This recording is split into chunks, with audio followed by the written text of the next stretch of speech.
Hi, my name is Karen Fabian and I am the founder of Bare Bones Yoga. Sometimes people ask me when they don't have a lot of time what are essential yoga poses they can do. Or maybe people don't have a lot of experience and they sometimes ask me what are some key yoga postures I can do to build strength and flexibility. So I've done a little thinking about if I only had 10 yoga poses I could offer up to someone, regardless of their level of experience with yoga, what would I suggest? And I've got 10 poses here that I'd like to share with you. The first one is downward facing dog. You'll bring your hands about shoulder width apart and your feet about hip width. And then you'll lift your knees off the mat. The first thing that tends to happen in many people is their hamstrings are tight, so their back rounds. The other thing that can happen is their weight can fall forward into their hands. So I want you to bend your knees and tilt your sitting bones up and push your chest back towards your legs. Look towards your toes and press the thighs back and the hips up. Bending the knees will help give your hamstrings a little break and will also help you shift the weight up and back. And you'll do this for 10 breaths. Downward dog is great for stretching out the hips and the hamstrings and opening up the shoulders. Another posture is called Locust. For this, you'll lay on your belly. Locust is a back bend, and you're using the floor for support, so it's highly accessible for anyone.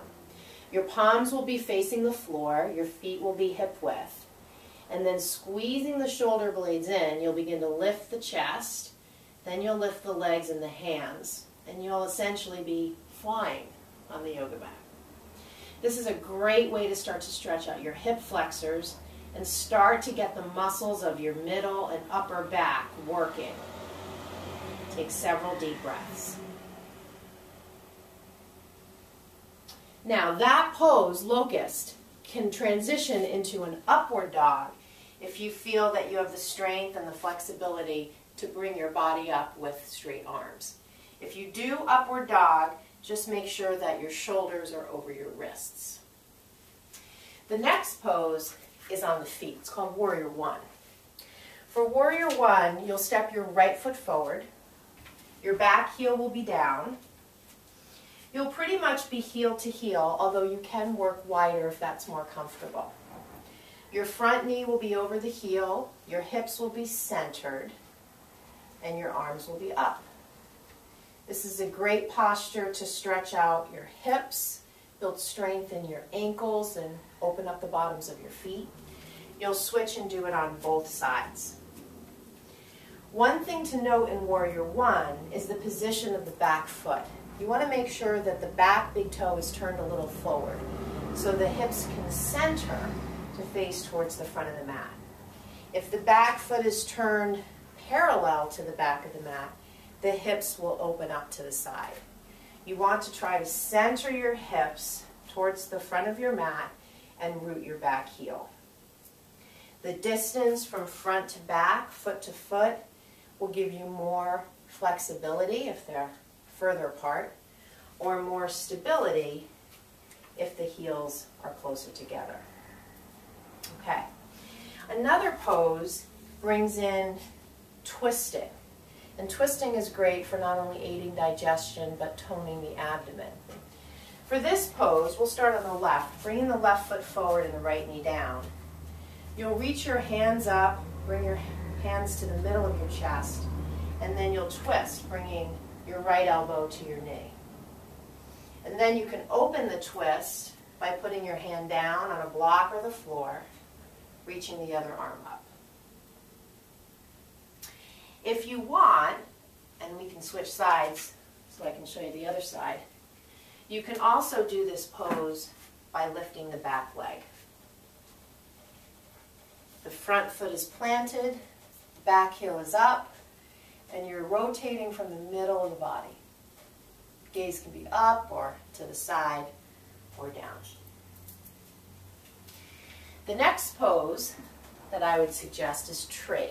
Tree is a standing balance. Balancing is great for helping you connect to your foundation, to feel more centered both in your body and your mind, strengthening your ankles, and helping bringing a sense of balance to your whole nervous system. You can start out with the right foot on the left leg, down by the ground, up a little on the shin, or if you feel like you can put the foot up higher on the leg, you can do that. Doesn't matter where the foot is, only that you're breathing and doing your best. And then you'd switch sides. And tree can create a sense of balance in the whole body. And you can also reach the arms up to the sky. The next pose would be triangle. Triangle is a great way to stretch your hamstrings, strengthen your legs, open up the chest. The arms will lean forward. The lower arm will lean forward to the leg, the upper arm to the ceiling. And you'll rotate your upper body a little bit back. Your gaze could be up, to the side, or down. And then you'll switch sides, bringing the other foot forward. Remember to keep both legs straight, but avoid locking your knees. If your knees are really, really locked and straight, slightly bend the forward knee a little bit. The next pose is bridge. Coming down onto the floor, feet at hip width, you'll lift the hips up and reach under the body, interlacing the fingers. You'll pull the shoulder blades in towards each other and take a few breaths. This is a great pose to stretch your hip flexors, which in just about everybody get very tight. Your eyes will be looking straight up to the ceiling. Your tailbone is pushing towards your knees, and your knees are directly over your heels. Once you release out of that, you can come into reclined bound angle. The soles of the feet will come together. The knees will drop down towards the ground. And this is another pose that is wonderful to stretch the hips. You can place blankets or pillows, or if you have yoga blocks, under the knees, and stay here for about 10 deep breaths. It's a great way to relax and to open up the hips. From there, another posture to open up the hips is pigeon. Coming into pigeon from downward dog, starting on the right, you bring your right knee to the ground, your right foot a little bit forward, and your left leg flat on the floor.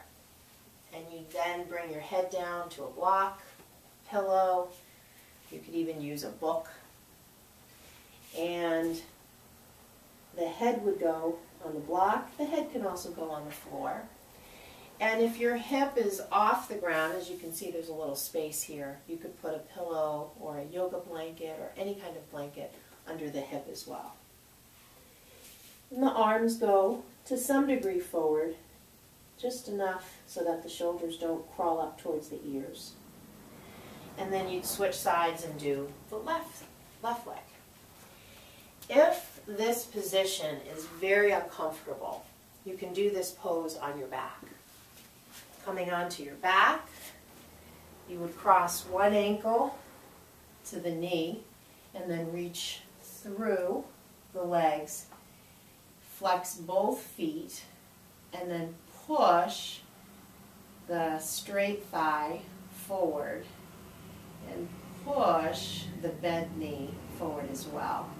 And that creates a sense of traction. As you're pushing forward, you're also pulling with the arms to pull the thigh towards you. And this position tends to be a little bit more accessible for many people. And then you'd switch sides.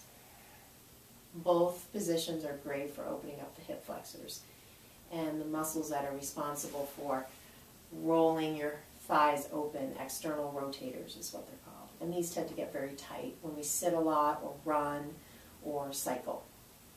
And then the final pose would be Shavasana, which is your final resting posture. This is a great way to reset your nervous system, to bring down your blood pressure, to connect to your breath, to give your body and mind an overall sense of peace. You bring your arms by your sides with your palms up and relaxing your shoulders down your back, closing your eyes, and you'd stay here for as long as you want.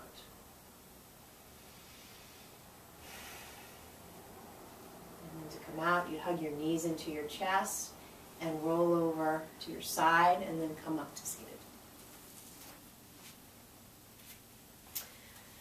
So those are 10 poses that I would suggest if maybe you don't have a lot of time, you don't have a lot of experience with yoga, or even if you have a lot of experience and you're just looking for a handful of poses to do to stretch out your body, build a little strength, increase your flexibility, and just overall connect to your body.